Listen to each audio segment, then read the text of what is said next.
Assalamualaikum warahmatullahi wabarakatuh. Perkenalkan, nama saya Ismail Wibi Wicaksono. Saya mahasiswa Universitas Cyber Asia. Nomor induk mahasiswa saya adalah 2404010 219. Saya akan menjelaskan proposal proyek akhir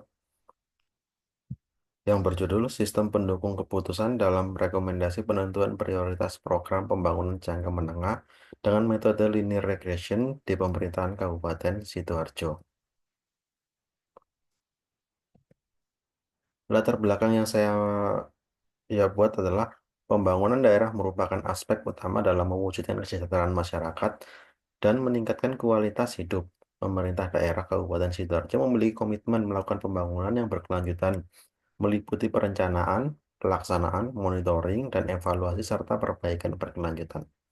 Perencanaan pembangunan seringkali menghadapi berbagai tantangan yang berupa perbedaan letak geografis, potensi bencana, dan struktur masyarakat, sehingga diperlukan sebuah sistem cerdas yang dapat memberikan rekomendasi pendukung keputusan yang dapat membantu proses analisis dan perencanaan dengan pendekatan yang lebih objektif berdasarkan data, sehingga alokasi anggaran bisa efektif serta program pembangunan bisa selaras dengan kebutuhan real masyarakat.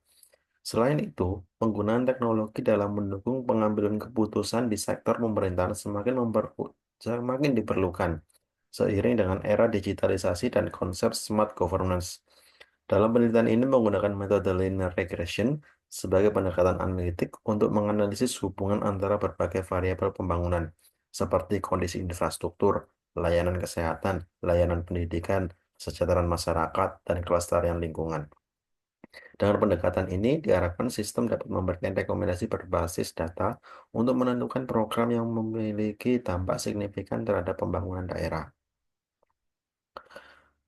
Berdasarkan hal tersebut, rumusan masalah adalah bagaimana merancang sistem pendukung keputusan yang dapat membantu pemerintah Kabupaten Sidoarjo dalam menentukan prioritas pembangunan jangka menengah. Yang kedua adalah bagaimana implementasi sistem ini dapat mendukung konsep smart governance. Tujuan dan manfaat dari penelitian ini adalah mengembangkan sistem pendukung keputusan yang mampu memberikan saran rekomendasi program pembangunan berbasis data, menganalisis penerapan linear regression untuk mengukur dan memprediksi faktor-faktor yang mempengaruhi keberhasilan program pembangunan. Yang ketiga adalah menerapkan konsep smart governance melalui pemanfaatan teknologi dalam mendukung kebijakan pembangunan lebih efektif dan efisien.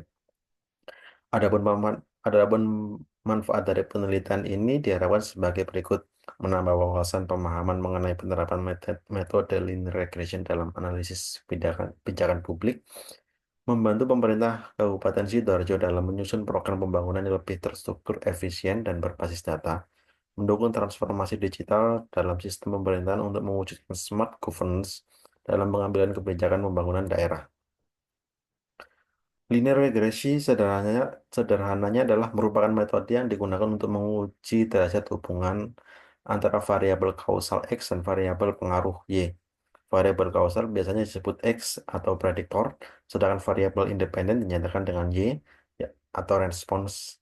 Regresi linear sederhananya juga merupakan metode statistik yang digunakan untuk memprediksi karakteristik kualitas dan kuantitas dalam produksi berdasarkan Saputri tahun 2019. Model regresi linear sederhana ditunjukkan pada persamaan berikut ini.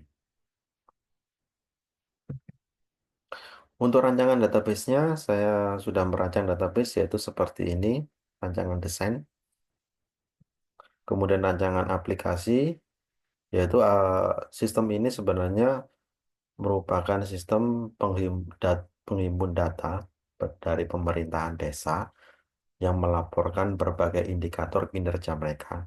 Kemudian dari indikator-indikator kinerja mereka dilaporkan. Kemudian dari data laporan tersebut kita buat bahwa laporan kinerja sebuah desa atau capaian sebuah desa berdasarkan layanan dari tiap-tiap desa itu bagaimana.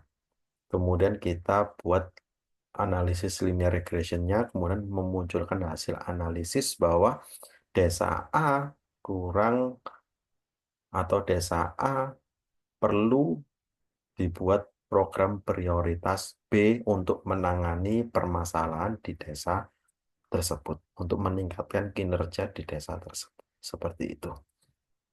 Rancangan tampilan untuk laporan Eman, untuk laporan indikator-indikator yang harus diisi dari desa-desa.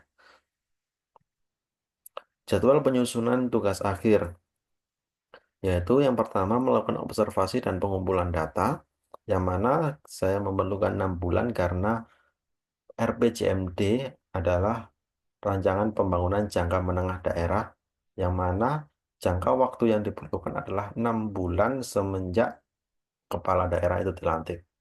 Pada saat ini, video ini dibuat, kepala daerah baru saja dilantik, sehingga perlu 6 bulan untuk melakukan observasi. Tidak hanya itu, ketika pada tahap-tahap observasi itu, saya juga berusaha pada bulan pertama, yaitu membuat basis data pada bulan pertama, kemudian pada bulan kedua, yaitu pembuatan layout tampilan, pada bulan kedua juga pembuatan kode aplikasi, yaitu linear regression, kemudian pada bulan ketiga implementasi dan uji coba aplikasi, kemudian yang keenam adalah menganalisa hasil survei, kemudian pada bulan pertama sampai keenam, tahap selanjutnya adalah penyusunan laporan tugas akhir. Sekian yang bisa saya sampaikan. Saya akhiri. Wassalamualaikum warahmatullahi wabarakatuh.